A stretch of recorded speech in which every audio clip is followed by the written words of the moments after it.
tráquea pertenece a la vía respiratoria inferior, ¿ya?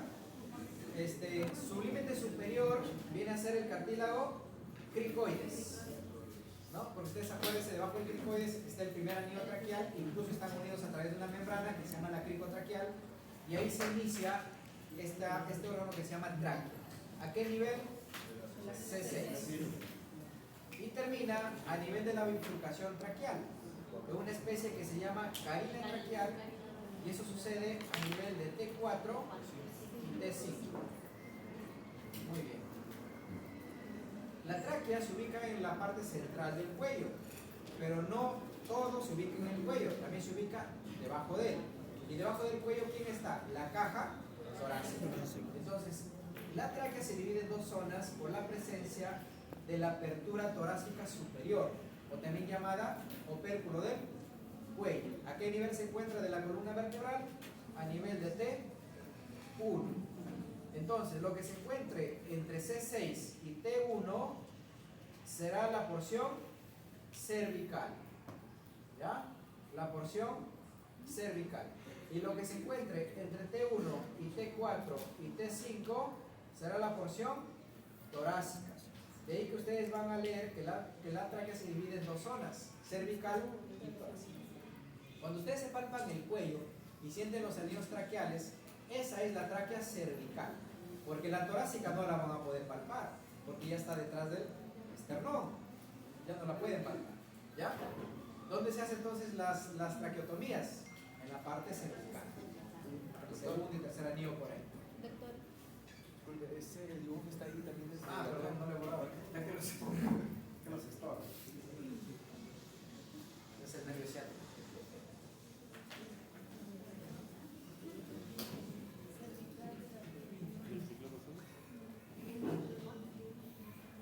Ya, entonces ahí está, ¿ya? Por eso que la tráquea, la T1, la vértebra T1,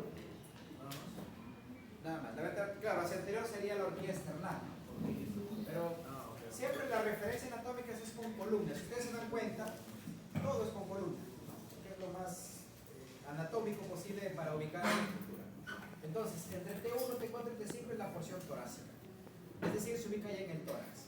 Pero dentro del tórax hay dos cavidades, una central llamada mediastino y dos laterales llamadas pleuropulmonares. Por lo tanto, pregunta, ¿en qué parte de la cavidad torácica se encuentra la porción torácica de la tráquea? En el mediastino. Es lo que dice acá.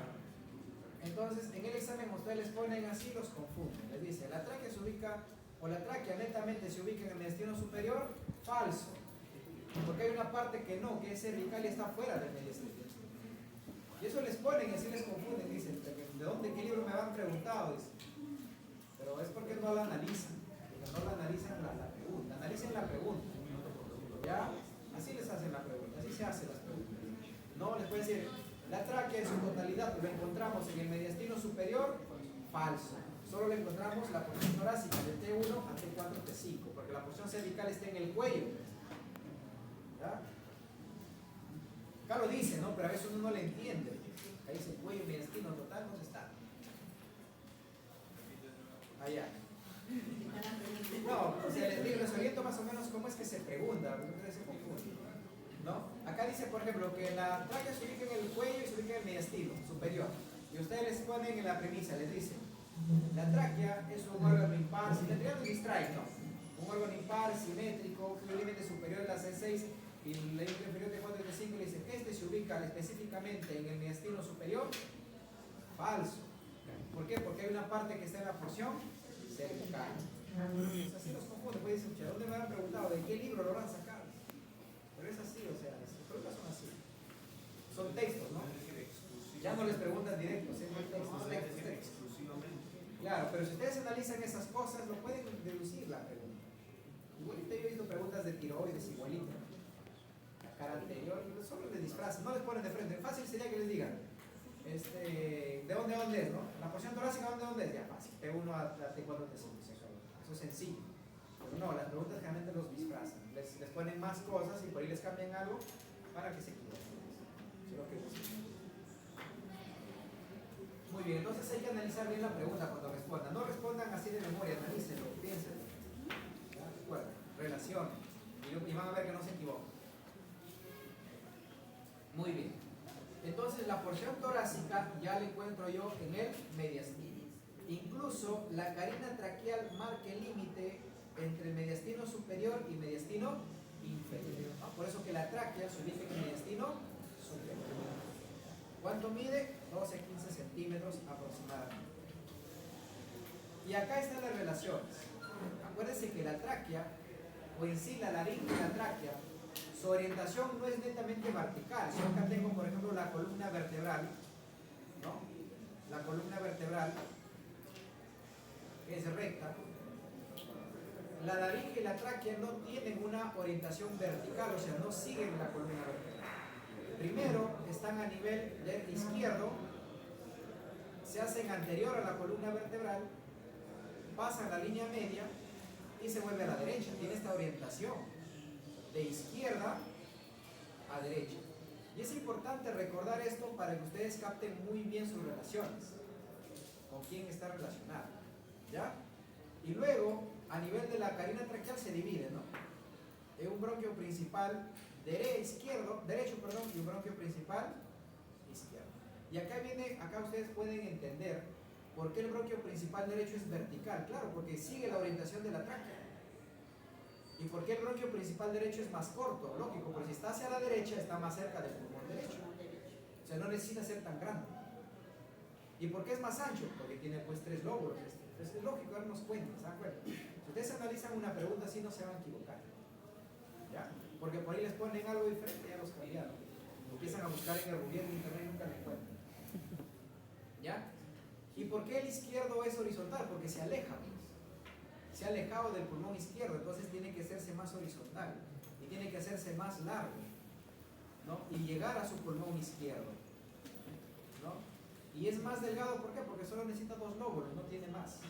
Y ahí vienen las diferencias de los bronquios. Si ustedes aprenden esta forma, se dan cuenta rápidamente cuáles son las diferencias, ¿ya? Muy bien. Entonces las relaciones obviamente tienen que ser 2, porque una parte de la tráquea es cervical y la otra es torácica. Muy bien, cervical. Si nosotros tenemos la tráquea acá, y ustedes examinan el cuello, o alguna vez les han examinado la tiroides, ¿qué les cogen? Cano. ¿Cómo se llama esa glándula? La glándula tiroides. La glándula tiroides tiene lóbulos y tiene un pie. Y detrás de esta glándula está la tráquea. La tráquea cervical en este caso, ¿no? Porque la glándula tiroides está por encima del opérculo, no está debajo, si no, no lo palparan. Muy bien, entonces fácil darnos cuenta, ¿no? Si la tráquea está detrás, ¿quién es su relación anterior? El istmo. ¿Y al costado quién está? Los lóbulos, por eso tanto lateral son los lóbulos. Y atrás no me hago problema, atrás siempre está el esófago, tanto para la laringe como para la tráquea. Muy fácil de deducir las relaciones de la tráquea a nivel cervical. En torácica es un poco más complejo. ¿Por qué? Porque la parte torácica ya entra al mediastino. Y cuando ustedes estudian mediastino van a ver que muchas estructuras están en mediastino superior y muchas están en mediastino inferior. Y ahí sí hay que ser un poco memoristas, ¿ya? Muy bien.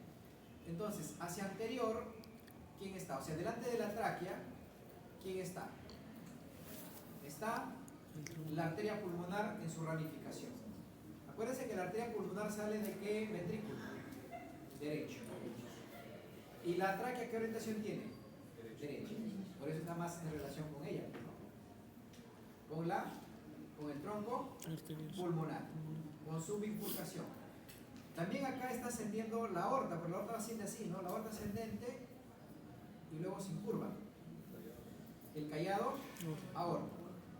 Y del callado aórtico del lado derecho, ¿quién nace?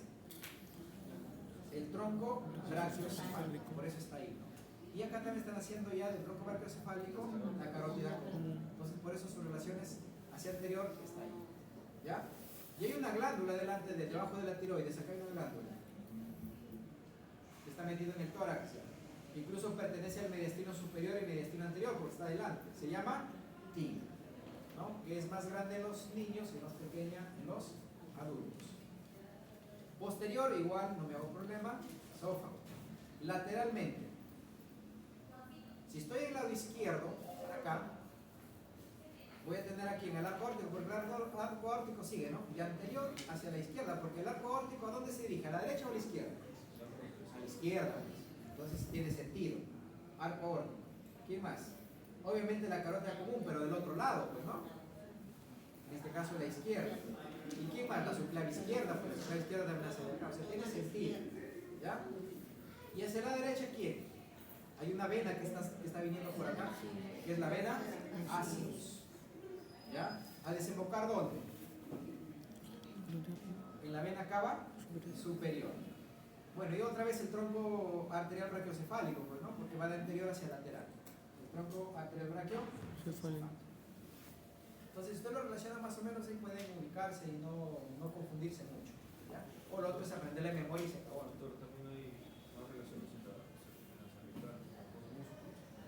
Con los infravioideos. Son más superficiales, claro. Porque están delante de la glándula tiroides. Están los infravioideos. Que lo dejemos en la parte laringea, ¿no? El externo, yoideo, el homo, yoideo. El tiroyoideo no, porque está más arriba. Muy bien, a nivel de T4 y T5, hay una estructura que se llama carina traqueal. La carina traqueal, y es donde se bifurca un bronquio principal derecho y otro izquierdo, ¿no? Muy bien, estructura interna, esto es más histológico, pero vamos a decirlo. Tiene 3 capas. La mucosa, no hay vuelta que darle, epitelio respiratorio, pseudoestratificado, cilíndrico, ciliar. La capa submucosa, glándulas mucosas, producen moco para eliminar sustancias, atrapar cuerpos extraños, etc. ¿Ya? Cuando se produce mucho moco, pues empiezan muchas veces las expectoraciones, las infecciones. Capa adventicia. Esta capa es importante que ustedes deben acordarse. Está formada por 16 a 20 cartílagos de tipo hialino. ¿Por qué son hialinos? Para evitar su colapso, les decía en laringe. Si la laringe se colapsa, ni siquiera para hacer traqueostomía acá, porque lesiona las cuerdas vocales. Lo salvas la vida, pero lo dejas mudo. Por eso que la traqueostomía, ¿dónde se hace? En la tráquea. Y viene su nombre, ¿no? Traqueostomía. ¿Se han escuchado la traqueostomía, no? Sí. Cuando una persona se atraganta, ¿dónde puede quedarse el cuerpo extraño? En la glotis. ¿Cuál es la glotis? Si la glotis se cierra, ya no pasa y ahí se queda atrapado. Es un lugar donde se quedan los cuerpos extraños. Si se tapa la glotis, ya no puede respirar, se atraganta. Entonces, ¿dónde debo hacer la traqueostomía? Si lo hago ahí mismo, voy a lesionar las cuerdas vocales. Entonces lo hago en la tráquea, donde no hay nada. Tercero, 4 anillo traqueal más o menos. Para el primero, segundo y de ahí lo pueden hacer. Segundo, tercero, su bisturí, pum, meten ahí su tubo, ¿no? Y le pueden salvar la vida a una persona. Eso se llama traqueostomía. ¿Ya? Entonces los cartílagos hialinos son fuertes. En la laringe decíamos cartílagos hialinos, tiroides, cricoides y arytenoides. Evitan el colapso. Igual acá se evitan su colapso. A pesar que son anillos incompletos, en forma de C, es decir, que en la parte posterior están cubiertos por tejido elástico y músculo, sí sufren traqueospasmo. Si el músculo hizo colación del sistema nervioso autónomo, sí se contrae. Pero como son cartílagos hialinos, no lo colapsan. Y permanece pues la luz, ¿no? Muy bien. Entonces, músculo liso, ¿ya? Que también responde a la acción del sistema nervioso autónomo, simpático y parasimpático. ¿Ya? La irrigación de la tráquea depende de las arterias tiroideas, de la tiroidea superior y de la tiroidea inferior. La tiroidea superior es rama de la carótida externa y la tiroidea inferior es rama, no antes de la subclavia, del tronco tiro cervical y luego ya de la subclavia. ¿Ya? Pero también llegan otras arterias, por ejemplo la mamaria interna, que es de rama de la subclavia, algunas tímicas y arterias bronquiales, ¿no? Que provienen de la arteria torácica descendente, perdón, aorta descendente, o llamada torácica, ¿no? Bueno, la descendente se divide en dos, ¿no? Torácica y abdominal, con la presencia del diafragma. El diafragma para arriba, torácica, y el diafragma para abajo, abdominal. Muy bien. El drenaje venoso se da por las venas tiroideas, ¿ya? La tiroidea superior, ¿ya? Y la tiroidea inferior. Le decíamos en la laringe, ¿no? La tiroidea superior, ¿a dónde desemboca? Directamente a la yugular interna o a través, como esta imagen muestra, a través del tronco tirolingo-facial. ¿No? El tronco tirolingo-facial formada por la tiroidea superior, la lingual y la facial. Y ella ya desemboca en la yugular interna. La yugular interna se une a la subclavia y forma el tronco venoso brachiocefálico. Y la unión de los dos troncos venosos brachiocefálicos forman la vena cava superior. Muy bien. Y la tiroidea inferior, como les decía que la tráquea tiene una orientación así, y acá está la vena también que tiene una orientación así, desemboca en la mayoría de veces en el tronco venoso brachiocefálico izquierdo. ¿Ya? Los ganglios pueden ir delante de la tráquea, a los pretraqueales, al costado de la tráquea, a los paratraqueales o los que se unen entre la tráquea y los bronquios, que son los traqueobronquiales. ¿No? Por eso cuando ustedes ven una radiografía, siempre se concentran en esa zona del hígado para ver calcificaciones, congestión, nódulos. ¿No? Si ven calcificaciones, puede ser problemas respiratorios crónicos. Si ven congestión, bronquitis. Y si ven nódulos, cáncer. Y la mayoría de veces, metástasis. ¿Ya? Entonces ven la radiografía. La inervación, como todo el sistema respiratorio, ¿de quién depende? Del nervio vago. Ya en este caso del laringio recurrente. Y la inervación simpática, bueno, los nervios, fibras nerviosas simpáticas. ¿Dónde nace el sistema nervioso simpático? El vago sabemos, ¿no? Viene de arriba del tronco encefálico. Su origen real está en la parte posterior del piso del cuarto ventrículo, ¿no? Del trígono del vago, el núcleo ambiguo. Ahí nace el vago. Y su origen aparente está en el surco retromayoral. Sale de la base del cráneo por el conducto yugular, junto al 9 y al 11. Desciende entre la yugular interna y la carótida, y luego baja, y en el derecho, a nivel de la subclavia, da su rama recurrente. Y en el callado aórtico, a nivel izquierdo, da su rama recurrente. Porque el vago sigue bajando. Atraviesa el diafragma, llega hasta los intestinos. Por eso que al sistema nervioso parasimpático le llaman cráneo caudal, por el nervio vago. ¿Ya? Inerva al sistema respiratorio, al sistema cardiovascular y al sistema digestivo. Cuando les da diarrea a ustedes es porque su sistema parasimpático se ha activado. ¿Ya? Muy bien. Entonces, el nervio parasimpático la tenemos clara. La pregunta es, ¿el nervio simpático dónde se origina? Al nervio simpático le llaman nervio autónomo tóraco lumbar. Si ustedes se acuerdan, médula espinal, ¿no? Si le hace un corte a la médula espinal, la sustancia gris tenía dos astas. Astas anteriores y astas posteriores. Las astas anteriores son motoras y las astas posteriores son sensitivas. De acá nacían los famosos nervios raquídeos. Por eso decíamos que los nervios raquídeos son mixtos todos. Son sensitivos y son motores. O sea, gracias a los nervios raquídeos nosotros nos movemos. El plexo braquial está formado por nervios raquídeos. El plexo lumbar, el ciático, todo está formado por nervios raquídeos. ¿Ya? Pero acá no interesa eso porque estos no van a los pulmones, a la vía respiratoria, sino va al sistema nervioso autónomo. Entonces, ¿de dónde nace? ¿Serán del asta anterior o será del asta posterior? ¿O ninguna de ellas? Ninguna de ellas. Entre T1, T12, L1 y L2, la médula espinal no tiene solo dos astas, tiene una tercera asta, que se llama asta lateral.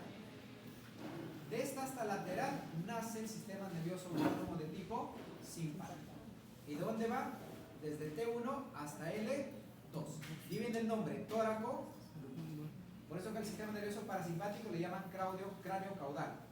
Pero al simpático le llaman tóraco. Pero ahora viene la pregunta.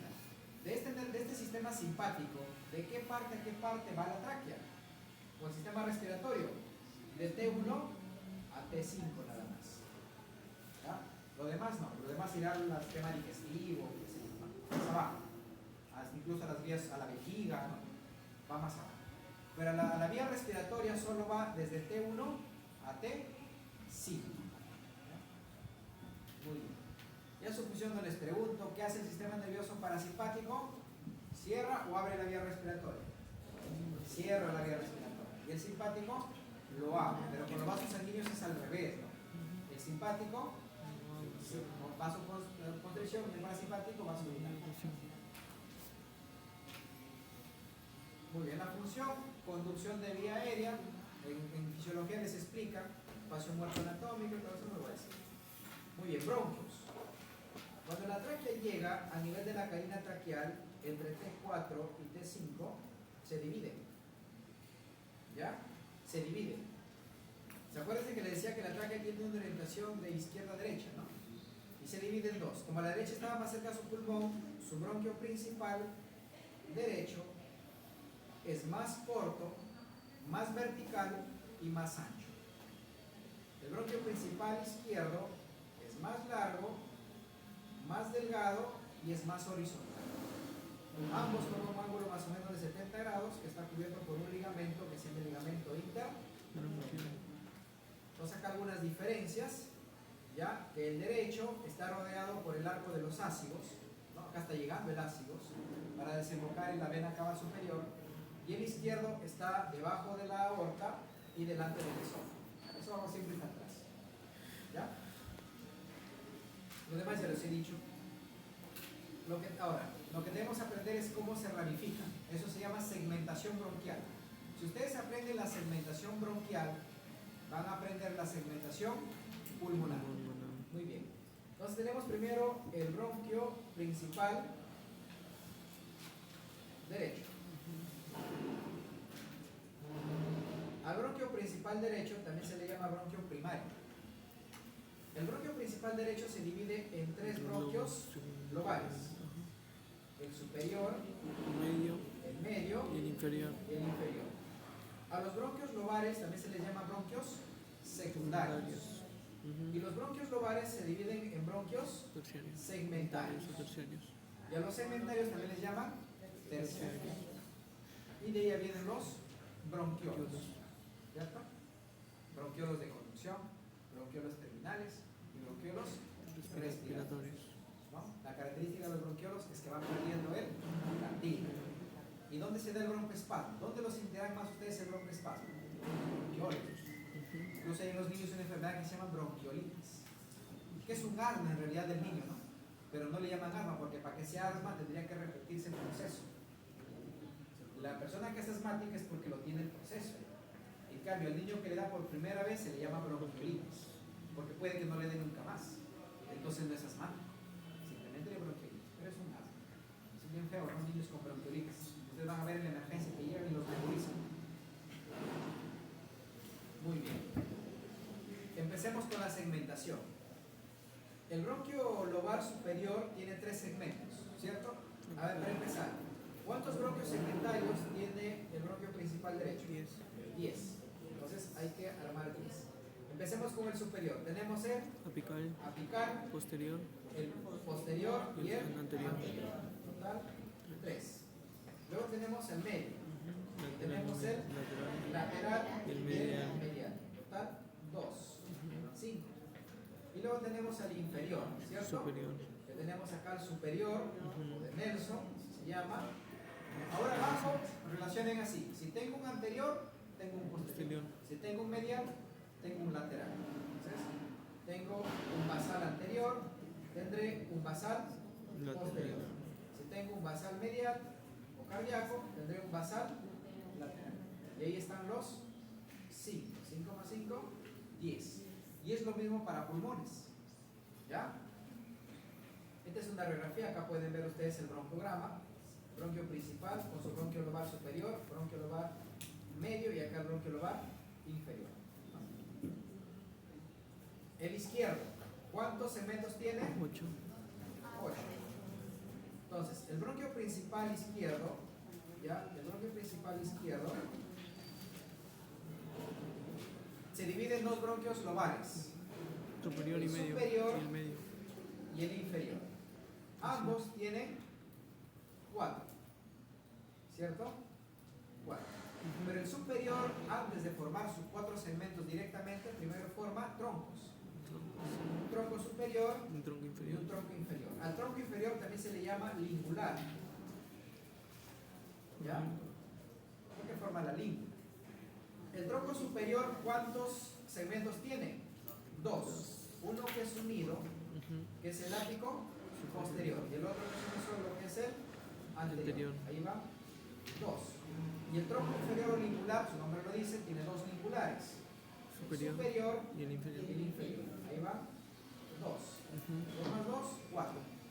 Y en el inferior, miren, si ustedes saben ya la segmentación derecha, lo saben la izquierda. ¿Cuáles eran la derecha? Superior, Superior. el basal anterior, el basal, si hay un anterior, hay un basal posterior, el basal medial y el basal lateral. Pero acá tengo 5. Pero acá son 4. Por lo tanto, hay alguien que se une. ¿Quiénes son? El anterior. El antero Anterior. y acá forman uno solo. Entonces acá tengo 1, 2, 3 y 4. Por eso que en el inferior son 4. 4. 4 más 4. ¿Ya? Entonces, así más o menos relacionen para que lo aprendan la segmentación bronquial. Y si saben esta, también saben la segmentación pulmonar. Muy bien, vamos entonces a entrar a la última parte, que es el pulmón.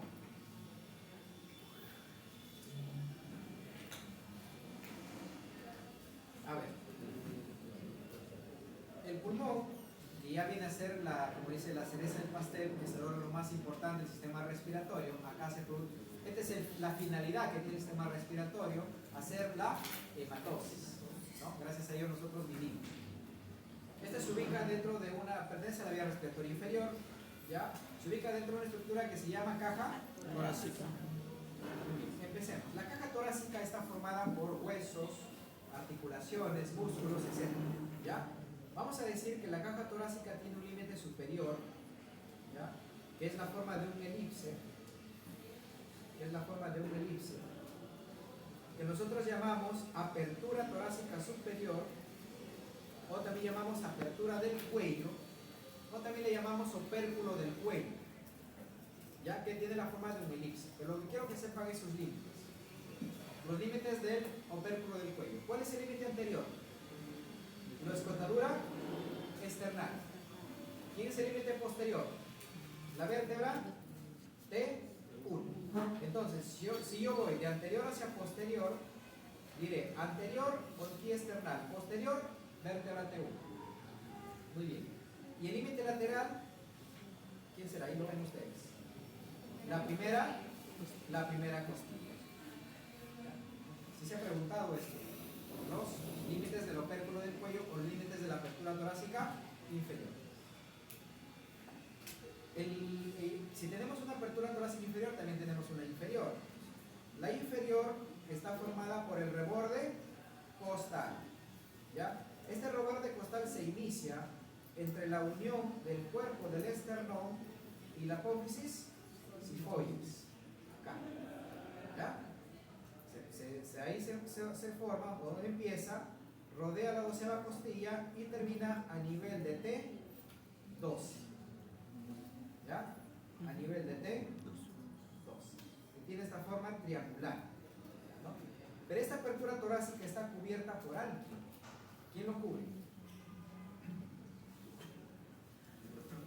En el cuello no hay nada, pues no, en el cuello está abierto para que entren en las estructuras.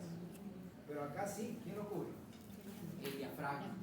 Y el diafragma, para que pasen las estructuras, tiene hiatos, ¿no? Acá no pasan directo como en el cuello, ¿no? Acá son hiatos. Muy bien, entonces, por eso que ustedes van a leer en algunos libros que dicen que el límite inferior de la caja torácica es el diafragma, ¿ya? Pero este se ubica entre el ángulo formado por el cuerpo del esternón y la apófisis sifoides y la T12. T12. Muy bien. La caja torácica podemos dividir también en caras. Una cara anterior o un límite anterior y un límite posterior y un límite lateral. El límite anterior, ¿quién será? Acá ustedes lo están viendo, este hueso. Un hueso plano llamado esternón. El esternón es un hueso plano que está formada por un manubrio, por un cuerpo y por la apófisis cifoides, ¿cierto? La unión entre el manubrio y el cuerpo forma un ángulo que se llama el ángulo de Loewis, ¿ya? Que marca incluso el límite entre el mediastino superior y el inferior. Cuando hagamos mediastino, que se van a dar cuenta, ¿ya? Y por otro lado, su cara anterior también está representado por los cartílagos costales. Nosotros nos acostumbramos a llamarlo de frente articulación costoesternal, ¿no? Pero no es así, es articulación condroesternal, porque se articula el esternón son los cartílagos, no el hueso. Muy bien. Y en la parte posterior, ¿quién estará? Pues la columna vertebral, desde T1 hasta T2, toda la columna torácica. Y en la parte lateral, el arco costal. Muy bien. Entonces, la columna torácica, que se estudia en anatomía 1, ¿no? Cuando se hace vértebras torácicas, que tiene el cuerpo en forma de corazón, tiene apófisis espinosa puntiaguda, tiene apófisis transversa con cardia articular, etc. ¿No? La otra estructura ósea viene a ser las costillas. ¿Cuántas costillas son? 12 pares, 7 verdaderas. ¿Por qué se llaman verdaderas? Miren, desde la costilla 1 se unen directamente al esternón a través de su propio cartílago. ¿Hasta dónde? Hasta la costilla 7. Por eso que las 7 primeras se llaman verdaderas. Luego tenemos 3 falsas. ¿Por qué se llaman falsas? Porque la octava, la novena y la décima, si bien es cierto, tienen su cartílago, pero los 3 se unen, ¿no? Y luego este cartílago único se une al séptimo y recién se articula el esternón. Por eso se llaman falsas. Y por último tenemos las 2 flotantes, que se llaman así porque en realidad no se articulan a nadie. No se articula el esternón. No a nadie, no, porque atrás está articulada la columna. Adelante no se articulan al esternón. Se llaman flotantes. Muy bien. Las costillas tienen partes. Tiene una cabeza, que está acá, y se articula ¿con quién? ¿Con qué parte de la vértebra? Acuérdense que las vértebras torácicas tienen un cuerpo, como toda vértebra, ¿no? Tiene un cuerpo en forma de corazón, tiene sus apófisis transversas, su apófisis espinosa, y tiene su agujero vertebral. ¿Quién se ubica en el agujero vertebral? La médula espinal. Los cuerpos vertebrales de estas vértebras tienen unas fositas que se llaman fositas costales. Y tienen 2. Si yo le hago una vista lateral, lo vería así, ¿no? Acá se da el pedículo. Acá la apófisis espinosa. Este sería el pedículo, apófisis suprayacente, apófisis infrayacente, ¿no? Articulado. Caria articular suprayacente y infrayacente. Tienen 2 fositas costales. Una superior y una inferior. Todas las costillas, todas las vértebras torácicas tienen una superior y una inferior. ¿Excepto quién? Excepto la 10, la 11 y la 12. ¿Ya? Esas no tienen. Esas tienen una sola. ¿Por qué les digo esto? Porque la cabeza de la costilla no se articula con una sola vértebra, se articula con 2. Miren, si yo tengo por ejemplo acá la costilla 5, la cabeza de esta costilla tiene 2 cositas, una superior y una inferior. La cosita superior se articulará, por ejemplo, si esta es la costilla 5, esta debería ser la vértebra 5, ¿ya? Pero esta costilla se va a articular con la fosita inferior con la vértebra 5 y la fosita superior con la vértebra 4. Entonces nacen de ambas vértebras. Eso pasa de dónde a dónde? Desde la costilla 3 hasta la costilla 9. Por eso que estas costillas le llaman típicas.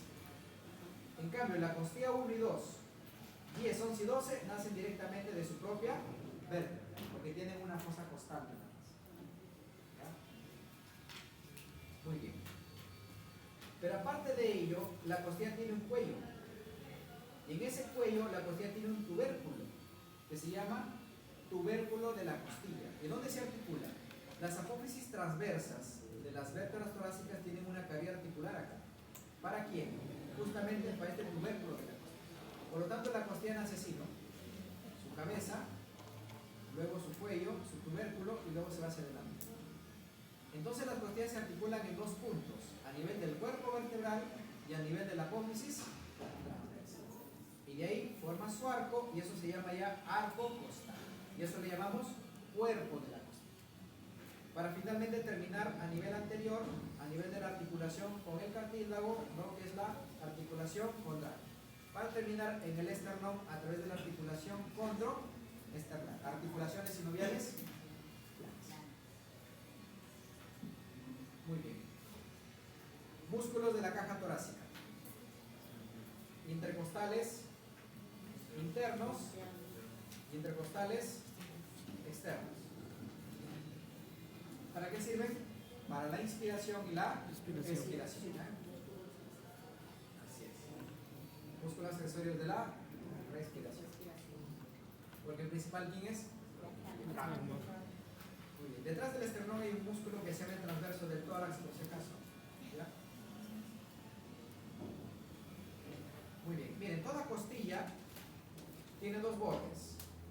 Un borde superior y un borde inferior. En el borde inferior hay un canal que se llama el canal costal o surco costal. En ese surco costal está el famoso VAN, que es la vena y arteria intercostal y el nervio intercostal. ¿Por qué les explico esto? Porque hay algo importante acá. En el nervio no hay mucho problema. ¿Quiénes son los nervios que están acá? Se llaman intercostales. ¿Pero a quién pertenecen en realidad? Pertenecen a los nervios raquídeos, ¿ya? De la columna torácica. Muy bien. La arteria y la vena, ahí sí, ojo acá. La arteria tiene esta forma, ¿no? Porque es un arco. Sigue la costilla que forma un arco. Y esta arteria intercostal se divide en dos. La mitad hacia atrás, arteria intercostal posterior, y la mitad hacia adelante, arteria intercostal anterior. ¿Ya? Les digo esto porque el origen es distinto. La arteria intercostal posterior, ¿de dónde nace? De la aorta torácica. ¿Y la arteria intercostal anterior, dónde nace? De la arteria torácica interna, también llamada mamaria interna. O sea, nacen diferentes, pero al final en el arco costal se unen y forman una sola arteria. La vena, que también tiene esta forma, acompaña también a la arteria, igual también se divide, ¿no? Vena intercostal posterior y vena intercostal anterior. Pregunta, ¿dónde desemboca la vena intercostal posterior? Ya no me digan en la aorta torácica. ¿Dónde desemboca? En el sistema ácidos. Si estoy en el lado derecho, será la vena ácidos. Y si estoy en el lado izquierdo, será el sistema hemiácidos. Y la vena intercostal anterior acá sí coincide. Es a la vena torácica interna. Porque la arteria torácica interna tiene su vena, o mamá interna. ¿Ya? Entonces la desembocadura es diferente, igual que el origen de las arterias. Tengan en cuenta eso, ¿ya? Muy bien. Dentro de estas estructuras está este órgano llamado pulmón. Miren, hay dos pulmones, obviamente, donde se ubican, ¿no? Si esto es el mediastino, lo que está al costado son las cavidades pleuropulmonares, porque la cavidad torácica se divide en tres cavidades, ¿no? Una central, mediastino, y dos laterales, pleuropulmonares. El pulmón derecho e izquierdo no son diferentes, no son simétricos. El derecho es un pulmón que en longitud es más pequeño, ¿ya? Porque se encuentra un poco comprimido hacia arriba por un órgano que está acá, que es el hígado. Y el izquierdo es un poco más largo porque el órgano que se encuentra debajo es el estómago y no le da esa presión que ejerce el hígado. ¿Ya? Pero el pulmón derecho es mucho más ancho y el pulmón izquierdo es mucho más angosto. El pulmón derecho pesa más, es más grande, debido a que tiene 3 lóbulos. El pulmón izquierdo pesa menos. En promedio pesan entre 500 y 600 gramos, ¿ya? Y flotan en el agua. Pero van a flotar en el agua siempre y cuando la persona haya respirado. Por eso cuando un niño nace muerto, averiguan si nació muerto o murió después de nacer. Sacan el pulmón y meten al agua. Si flota es porque murió después de nacer. Y si no flota es porque murió dentro del vientre. ¿Ya? Su color es rosado, pero conforme pasen los años se toma grisáceo, ¿no? Y si tienen malos hábitos, si ustedes fuman, algunos fuman, su pulmón se volverá negro. Y si trabajan en minas, sobre todo el carbón, también. ¿Ya? Muy bien. El pulmón es una estructura flácida, esponjosa, muy friable. ¿Ya? Muy friable, se desgarra muy fácilmente. Anatomía del pulmón. El pulmón va a tener vértices, un vértice que sobrepasa la primera costilla y sobrepasa incluso a la clavícula, se encuentra por encima y está cubierta por una cúpula que es la cúpula pleural, ¿ya? Pero se llama vértice pulmonar. Presenta lo que es caras, 3 caras, esta que ustedes están viendo acá viene a ser la cara costal, que va desde el borde anterior hasta el borde posterior, no acá está el borde posterior y acá el borde anterior. Va desde el borde anterior, seguimos hacia atrás hasta el borde posterior. Entonces, el borde anterior separa a la cara costal de la mediastínica, el borde posterior separa a la cara costal de la mediastínica, también verdadero. ¿Ya? Entonces ya tengo 2 bordes, uno anterior y uno posterior. El borde anterior es más agudo, ¿no? Que incluso en el pulmón izquierdo forma esta cúpula, que es la língula. ¿Ya? Y en el borde posterior es más rombo, y está en relación a la columna vertebral. Y el borde anterior en relación al mediastino. Muy bien. Entonces esta cara se llama la cara costal. Es una cara convexa y está en relación con las costillas, ¿cierto? Con las costillas, ¿no? Puede ir desde la primera costilla hasta la 7ª, 8ª costilla. ¿Ya? Y en esta cara costal nosotros encontramos sus 2 cisuras, que es la cisura oblicua y la cisura horizontal, en caso sea derecho. Y si es izquierdo, solo la cisura oblicua, ¿no? Que lo divide en lóbulos. Muy bien. La otra cara que ustedes están viendo acá y que está rodeada por este borde es la cara diafragmática o cara inferior. La cara diafragmática es cóncava, es más profunda en el derecho y más superficial en el izquierdo. ¿Y por qué es más profunda en la derecha? Por el hígado otra vez. Y más superficial a la izquierda porque el estómago no genera la presión necesaria para hacerlo más cóncavo. ¿Ya? La cara diafragmática está rodeada por este borde, que es el borde inferior, que parte desde la unión entre el cuerpo del esternón y la apófisis sifoides y termina a nivel de T10, ¿ya? En la parte posterior. Entonces, esta cara es cara cóncava y está en relación con el diafragma. Y nos faltaría la última cara, que vendría a ser esta de acá, que es la cara mediastínica. Entonces, el pulmón tiene 3 caras: costal, diafragmática y mediastínica. Aparte de su vértice y su base, que corresponde, en este caso, a la cara inferior. ¿Ya? Muy bien. Les decía que la cara mediastínica se extiende desde el borde anterior, que es más agudo, hasta el borde posterior, que es más rombo. Por eso les decía que el borde anterior une a la cara costal con la cara mediastínica. ¿Ya? Y une a la cara costal con la mediastínica también en la posterior. La cara mediastínica tiene 2 partes, ¿no? Una porción vertebral y una prevertebral. Y toda esta cara mediastínica se llama así. Acuérdense que ustedes también lo pueden encontrar a la cara mediastínica como cara medial. Mira hacia el mediastino. Y lo que ustedes tienen que saber es sus impresiones que dejan acá las estructuras que se encuentran en cada pulmón. Empecemos con el derecho.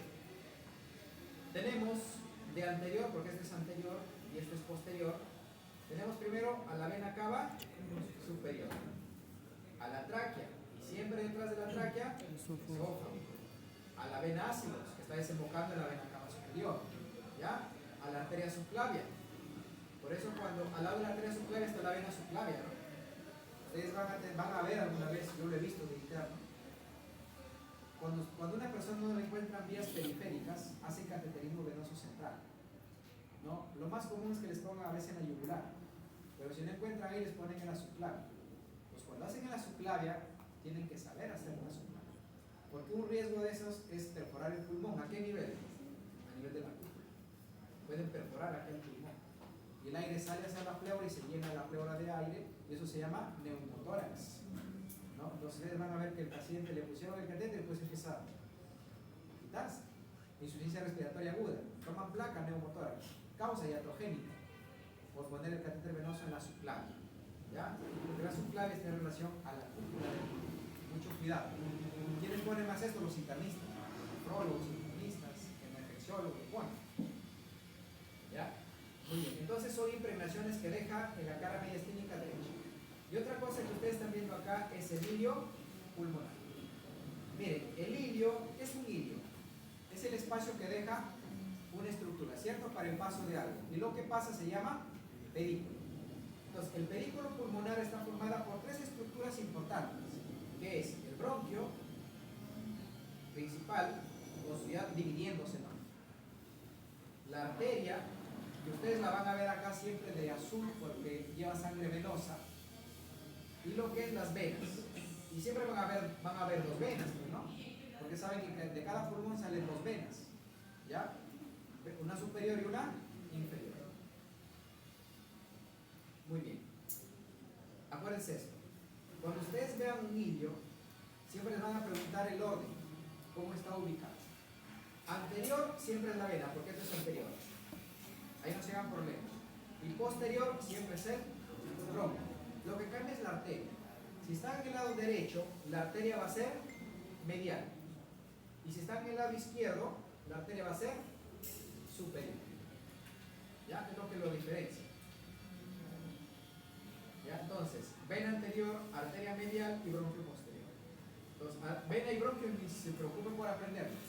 Saben que la vena es anterior y el bronquio es posterior. Solo tienen que cambiar la posición de la arteria. Bueno, y ahí pues que la arteria, la vena sea un poco más anterior y superior y la otra sea más inferior. Una vena es superior, la otra es inferior, es lógico. ¿Ya? Muy bien, el lado izquierdo. Esto sería entonces la parte del borde posterior, esto sería el borde anterior. ¿Ya? ¿Qué impregnaciones tenemos? Si nos vamos de anterior a posterior, tenemos a la primera costilla, la vena subclavia, la arteria subclavia, ¿no? Al arco de la aorta, a la aorta torácica, ¿no? Porque el arco va de derecha a izquierda, va incurvando. Y tenemos este gran lecho cardíaco, que corresponde a quién. Cuando ustedes vean un pulmón cadavérico y dicen, oh, ahora, ¿cuál será el derecho, cuál será el izquierdo?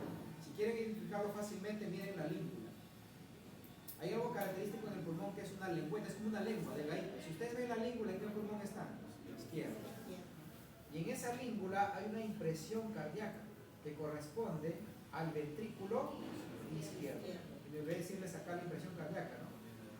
Aquí corresponde en el derecho a la aurícula derecha. ¿Ya? Muy bien.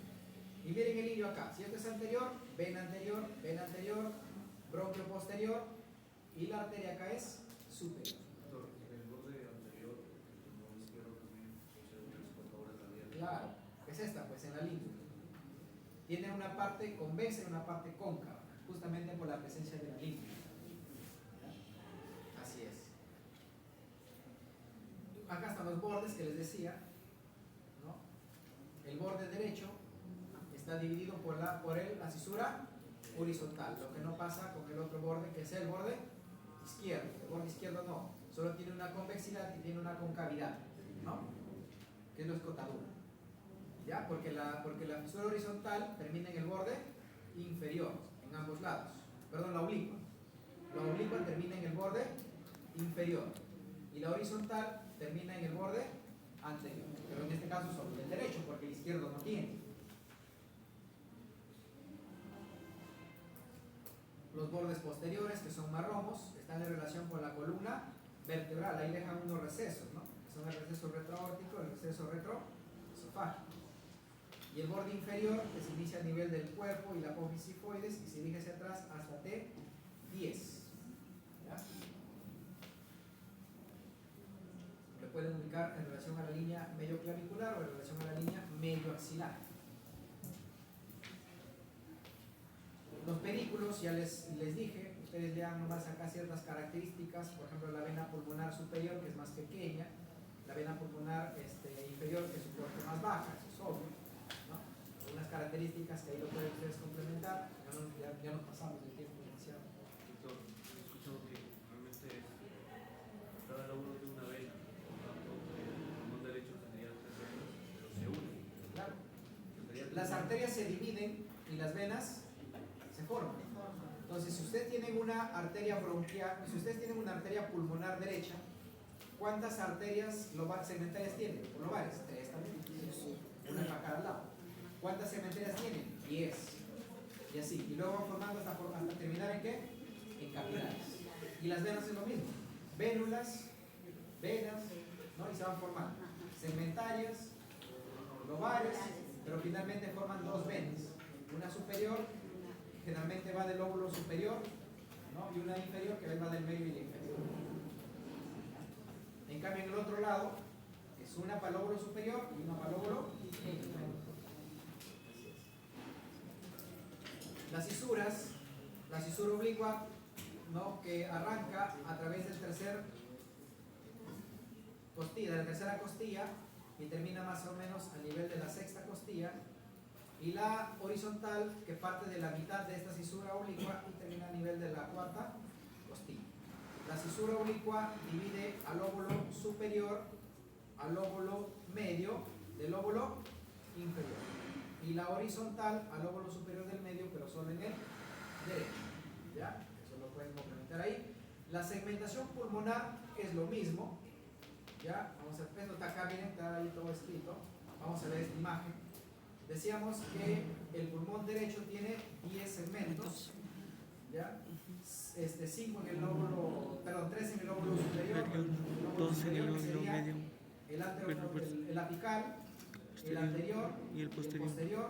2 en el lóbulo medio, que sería El lateral, el medial y lateral, y 5 en el lóbulo inferior, ¿no? Superior, que sería el anterior, el posterior, inferior, el lateral, lateral, y acá el medial y el superior, ¿no? Tenemos en el lado izquierdo, lóbulo superior 4, lóbulo inferior 4, ¿ya?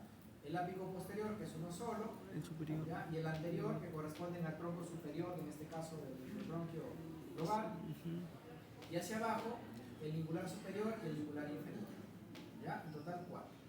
Y en el lado inferior, el lóbulo inferior serían 4, el superior, el posterior, el lateral y el anterior. La pleura, que es la membrana que envuelve al pulmón, la visceral, que está unida íntimamente al pulmón, es transparente, le da esa color. Ustedes han visto un pulmón recién salido, brilla, ¿no? Esa es la pleura visceral.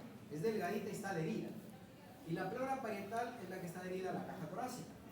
Entre ambos hay un espacio que se llama el espacio pleural, ¿no? Hay un líquido fisiológico ahí, que es el líquido pleural, que se produce y se absorbe, que es lo normal, permite que el pulmón no se colapse y se destienda. Cuando ese espacio pleural se llena de sangre, se llama hemotórax. Cuando se llena de líquido, hidrotórax. Y cuando se llena de oxígeno o de aire, neumotórax. ¿Cierto? Lo más frecuente que nosotros vemos en la parte clínica es agua. ¿Cuál es la causa más importante en países subdesarrollados? Cuando ustedes van a otros países y les toman una placa y les venga el pulmón blanco por agua y vienen de Latinoamérica, ¿qué le dicen que son? Esto que los aíslan, ¿no? Tuberculosos. ¿Ya? ¿Sí nos tratan? Pero cuando ellos ven una placa así blanca, no dicen tuberculosis, ¿qué dicen? Cáncer. ¿Ya? Porque las dos causas más frecuentes de derrame pulmonar por hidrotórax es la tuberculosis y el cáncer. Y de ahí las neumonías. Pero en neumonías te das cuenta, pues, ¿no? Y desinfección, todo el tema. Pero hay mucha gente que está con tuberculosis y no sabe. Se da cuenta cuando el pulmón derrama, hace ese derrame. ¿Por qué? Porque empieza la insuficiencia respiratoria, pues tu pulmón se contrajo y no puede respirar. Te toman placa y el pulmón lleno de agua. Diagnóstico, TBS pleural. ¿Ya? O el cáncer tampoco da síntomas. Da síntomas cuando ya se disemina o cuando ya el tumor crece tanto, ¿no? Entonces, si estás en Europa te va a decir que tienes cáncer, estás en Latinoamérica te va a decir que tienes tuberculosis. Ha bajado un poco la tuberculosis, ¿no? Pero sigue habiendo. Los que tienen segunda carrera son enfermeras, los que tratan la tuberculosis, hay, ¿no? Ahorita los multidrogos, peor todavía. Entonces la pleura, miren, la pleura tiene las mismas caras que el pulmón, solo le agregan una más, que es la cervical, porque les decía que el vértice del pulmón está cubierta por una cúpula, y esa es la cuarta capa pleural, que se llama cervical o cúpula, ¿ya? Las demás son las mismas, costal, mediastínica y diafragmática. Es una imagen, ¿no?, radiológica. El aire en los pulmones se ve radio lúcido, ¿ya? Y la sangre se ve radio opaco. En las radiografías, cuando ustedes ven blanco, se dice radio opacidad, y cuando ven negro, es radio lucidez, ¿ya? Se forman unos ángulos que son los ángulos costodiafragmáticos, ¿no?, dejado por la pleura, que es acá donde ustedes ven los derrames, ¿no? Por gravedad, el líquido, agua o sangre va a ir primero a este lugar, y ahí empiezan los derrames pleurales. Si eso se acumula, el pulmón se va achicando cada vez más y esto se va llenando más de agua, ¿no? Ustedes van a ver algunos pulmones blancos, todo, porque está lleno de agua. Puede ser sangre o puede ser agua, ¿ya? En cambio, si ustedes se llenan de aire, se ve negro, que el pulmón es de tamaño, ven por acá el pulmón enorme, neumotórax. ¿Ya? Cuando ustedes ven un neumotórax, ven un pulmón enorme, gigante. Y cuando ven un hidrotórax o un hemotórax, blanco. Así se ven las radiografías. La parte intrapulmonar, los bronquiolos segmentarios ya dan origen a los bronquiolos, ¿no?, que son conductores, terminales o respiratorios. Esto lo hacen ya en histología, para terminar en unos sacos, que son los sacos alveolares, y dentro de ellos los alveolos, que es la finalidad del sistema respiratorio, realizar la hematosis, ¿ya? Y esto es lo que me preguntabas, cómo se van formando las venas. Empiezan en vénulas, luego venas mucho más pequeñas, venas segmentarias, venas lobares, y al final forman las venas pulmonares, superior y inferior, ¿ya? Los bronquios, ya lo leen, no tenemos ya por el tiempo. Hay unos neumocitos que están en los alveolos, ¿no? Sobre todo el neumocito tipo 2, que produce esta sustancia, que es la sustancia surfactante, una sustancia muy importante para evitar el colapso de los alveolos, ¿ya? Cuando los alveolos se colapsan, esa parte del pulmón muere, y eso se llama atelectasia, ¿ya? Atelectasia. La vascularización, acuérdense, ya le hemos ido mencionando, el pulmón tiene dos vascularizaciones, una funcional y una nutricional. La funcional, ¿de quién depende? Del sistema circulatorio menor. Todo arranca ¿en qué ventrículo? Derecho, a través del tronco pulmonar, que está llevando la sangre que proviene de la vena cava superior, de todo nuestro cuerpo de arriba, y de la vena cava inferior, de toda la de abajo, el desecho. O sea, la sangre desoxigenada, con CO2. La arteria pulmonar lo traslada, se divide, ¿no? Arteria pulmonar derecha, arteria pulmonar izquierda. Ingresa por el ilio y se empieza a dividir, hasta formar los capilares, la arteria. Y acá, en los alveolos se da el intercambio. El CO2 sale y el O2 entra. Nosotros lo metemos por la nariz, ¿no? Entra. Y eso se llama hematosis. Eso es la circulación funcional. Y regresa al pulmón a través de las venas pulmonares, que son 4. 2 derechas, 2 izquierdas, que a su vez tienen superiores e inferiores. Y eso van al ventrículo izquierdo, que luego pasará a la aorta y la aorta lo distribuye a todo tu cuerpo para que te oxigene. Así funciona. Irrigación funcional, circulación menor. Pero en la nutricional el pulmón necesita nutrirse. ¿Quién lo da? Las arterias bronquiales. ¿Dónde nace? En la aorta torácica. ¿Ya? Aorta torácica.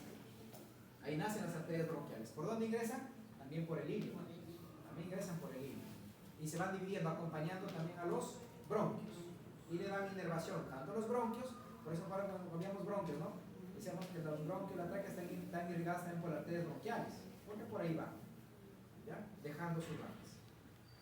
Y la del drenaje venoso también les dije hace rato, ¿no? El drenaje venoso del lado derecho será hacia el sistema ácido y el izquierdo el sistema semiácido. Eso es la nutricional, porque la funcional va por las venas pulmonares. ¿Ya? Los linfáticos generalmente van a esta zona, que es la zona traqueobronquial. Cuando ustedes quieren ver infecciones, bronquitis o cáncer, acá lo ven, ¿no? Porque los vasos linfáticos drenan hasta esa zona, acá están los ganglios y ahí se ven, ¿no? Si ven nódulos, cáncer. Si ven calcificaciones, bueno, infecciones crónicas, tuberculosis, por ejemplo. Y se ve una congestión bronquial, bronquitis. Muy importante, ¿no? Ver radiografías para diagnosticar. La inervación, al igual que todo el sistema respiratorio, inervación simpática, de T1 a T5, ya les expliqué, ya lo voy a explicar. Inervación parasimpática, nervio vago. ¿Ya?